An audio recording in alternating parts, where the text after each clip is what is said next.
La plus grande partie de sa vie terrestre, notre Sauveur la passa en patient labeur à Nazareth, dans un atelier de charpentier.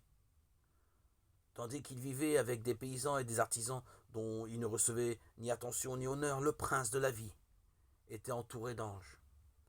Il s'acquittait tout aussi fidèlement de sa mission, en exerçant son humble métier, qu'en guérissant les malades ou qu'en marchant sur les flots agités de la mer de Galilée.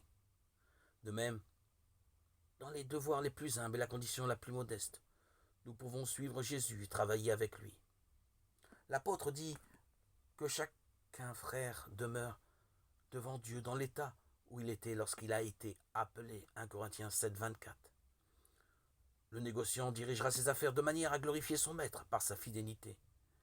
S'il est véritablement chrétien, les hommes reconnaîtront que l'esprit de son maître inspire toutes ses transactions.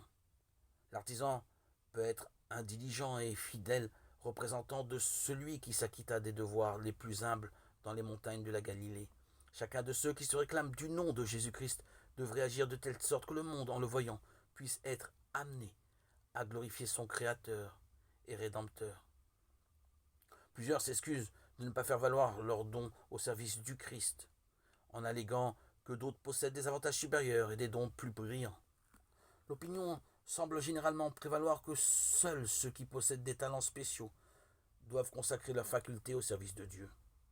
Un grand nombre paraissent convaincus que quelques favorisés seulement ont reçu des talents, à l'exclusion de tous les autres, et que ceux-ci, naturellement, ne sont appelés à participer ni aux travaux ni aux récompenses.